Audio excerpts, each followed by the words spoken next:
ತಡ ನಮ್ಮೂರಿಗೆ ಹೋಗೋದಪ್ಪ, ಏನ ತಡ?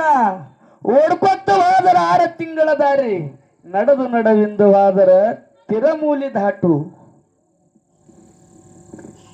ಈ ಭಗವಂತನ ನಾಮ ಸ್ಮರಣೆ ಹಿಂಗ್ ಮಾಯಾ ಸಂಸಾರದೊಳಗೆ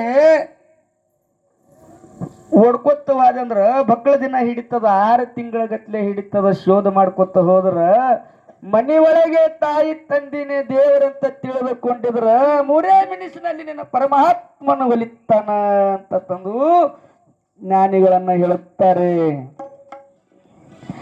ಯಾವ ನಿನ್ನಿನ ದಿವಸಪ್ಪ ಎಲ್ಲಿಗೆ ಗುರು ಚರಿತ್ರವನ್ನ ಬಂದಿಂತು ಅಂದ್ರ, ಈಗ ಅತ್ರಿ ಋಷಿ ಎಲ್ಲರಿಗೆ ವಿಷಯ ಗೊತ್ತಿದ್ದುದ, ಆದರೂ ಈ ಗುರು ಚರಿತ್ರೆ ನಿಮಿತ್ತವಾಗಿ ಸಂಕ್ಷಿಪ್ತದಲ್ಲಿ ಅಂದ್ರೆ ತುಸುರ ಒಳಗೆ ಅವನ ಅತ್ರಿ ಋಷಿಯನ್ನ ಚರಿತ್ರೆಯನ್ನ ತಂದು ಮುಂದೆ ನಾವು ಹಂಗೆ ಹೋಗುನ ನಾಮಸ್ಮರಣೆ ನಾಮಚಿಂತನ ಮಾಡ್ಕೊತಂದು ಹೇಳುತ್ತೇವೆ.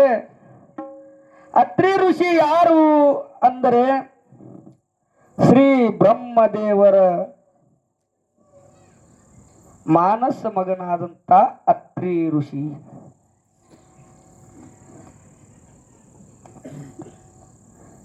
ಶ್ರೀ ಅನ್ನುವ ಶಬ್ದ ಎಲ್ಲಿ ಉತ್ಪತ್ತಿ ಆಯಿತು? ನಾವು ಯಾವಾದೇ ದೇವತೆಗಳಿಗಾಲಿ ಯಾವಾದೇ ಮನುಷ್ಯನಿಗಾಲಿ ದೊಡ್ಡ ಮಹಾತ್ಮರು ಸಂತರು ಇದ್ದರೆ ಅವರಿಗೆ ಶ್ರೀ ಅನ್ನುವ ಶಬ್ದವನ್ನು ಕೊಡುತ್ತೇವೆ. ಆ ಶ್ರೀ ಅನ್ನುವ ಶಬ್ದ ಕೊಡುವ ಕಾರಣವೇನೆಂದರೆ, ಶ್ರೀ ಅನ್ನುವ ಶಬ್ದ ಮೊದಲಿಗೆ ಎಲ್ಲಿವಿತ್ತು ಅಂದ್ರೆ ಓಂ ಅನ್ನುವ ಶಬ್ದ ಕೈಲಾಸದೊಳಗೆ ನುಡಿತಿತ್ತು. ಸ್ವಸ್ತಿಕನೆಂಬ ಶಬ್ದವನ್ನು ಬ್ರಹ್ಮಲೋಕದೊಳಗೆ ನುಡಿತಿತ್ತು. ಶ್ರೀ ಅನ್ನುವ ಶಬ್ದವನ್ನು ವೈಕುಂಠ ಲೋಕದೊಳಗೆ ನುಡಿತಿತ್ತು. ಅದು ಏಸೋ ಸಾವಿರಂದರೆ ಯುಗಾನುಗತ್ಲೆಯ ವೈಕುಂಠ ಲೋಕದೊಳಗೆ ಕುಳಿತುಕೊಂಡು ಅಡಗಿತ್ತು.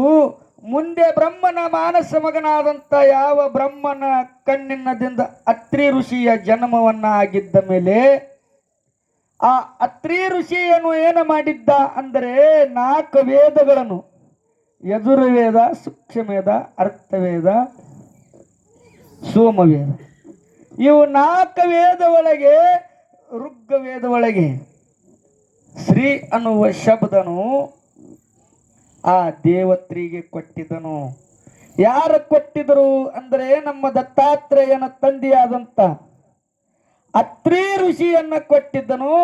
ಅದರ ಸಂಬಂಧ ಎಲ್ಲಾ 33 ಕೋಟಿ ದೇವತ್ರಿಗೆಲ್ಲ ಶ್ರೀಶೈಲ ಮಲ್ಲಿಕಾರ್ಜುನಾಗಲಿ, ಶ್ರೀ ಅಮೋಘ ಸಿದ್ಧಾಲಿ, ಶ್ರೀ ಕಲ್ಲಪ್ಪ ಮಹಾರಾಜ ಇವ್ರು ಎಲ್ಲ ಸಂತರಿಲ್ಲ. ಗುರುದೇವ ದತ್ತಿಗೆ ಎಷ್ಟು ಮಂದಿ ಸಾಧು ಸತ್ಪುರುಷರದರಲ್ಲ ಅಷ್ಟು ಮಂದಿಗೆಲ್ಲ ಶ್ರೀ ಅನ್ನುವಂಥ ಶಬ್ದ ಅಲ್ಲಿಂದೇ ಪ್ರಾರಂಭವನ್ನಾಗಿತ್ತು. ಅದರ ಸಂಬಂಧ ಹ್ಯಾಂಗ ನಮ್ಮ ಹನಿಬಾರನ್ನ ಬರಿತಾನಲ್ಲ ಬ್ರಹ್ಮ, ಹಂಗೇ ನಾವು ಹೋಗಬೇಕೆಂಬತ್ತಂದ ವಿಚಾರದಲ್ಲಿ ಅತ್ರಿ ಋಷಿ ತನ್ನ ಜಪತಪವನ್ನ ಧ್ಯಾನವನ್ನ ಮಾಡಿ ಮೊದಲಿನ ಬ್ರಹ್ಮ ಋಷಿ ಯಾರಾಗಿದ್ದರು ಅಂದ್ರು ಕಶ್ಯಪ ಮುನಿ. ಕಶ್ಯಪ ಮುನಿ ಅಂದ್ರೆ ಜಾಬಾಲಿಂದ ಕಶ್ಯಪ, ಇದು ಜಾಬಾಲಿಂದ ಭಾರ್ಗವದಿಂದ ಅತ್ರಿ 4ನೇ ನಂಬರ್ದವ. ಅತ್ರಿ ಮಹರ್ಷಿಯನ್ನ ಬ್ರಹ್ಮ ಋಷಿಯನ್ನ ಪದವಿಯನ್ನ ಪಡ್ಕೊಂಡಿದ್ದ ಮೇಲೆ ಮುಂದೆ ಕಾಲವನ್ನ ಗಳೆಯುತ್ತ ಹಿಂಗೇವನ್ನ ಕಾಲನ್ನ ಗಳೆಯುತ್ತ ತಮ್ಮನ್ನ ಗುರುನಾಮ ಸ್ಮರಣೆ ಸೇವೆಯನ್ನ ಮಾಡುತ್ತಾ ಹೊತ್ತನ್ನ ಗಳಿಸಿದರು. ಮುಂದೆ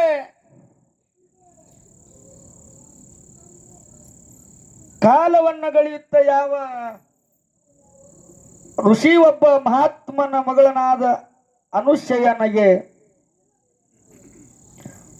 ಅನುಶಯನ ಜನ್ಮ ಆದ ಮೇಲೆ ಅನುಶಯನ ಪರಮಾತ್ಮನ 3 ದೇವರ ಭಕ್ತಿಯನ್ನ ಮಾಡಿ ಆ 3 ದೇವರ ವರವನ್ನ ಪಡೆದುಕೊಂಡು ನೀವು 3 ಮಂದಿ ದೇವತೆಗಳ ನನ್ನ ಉದರದಲ್ಲಿ ಹುಟ್ಟಿ ಬರಬೇಕ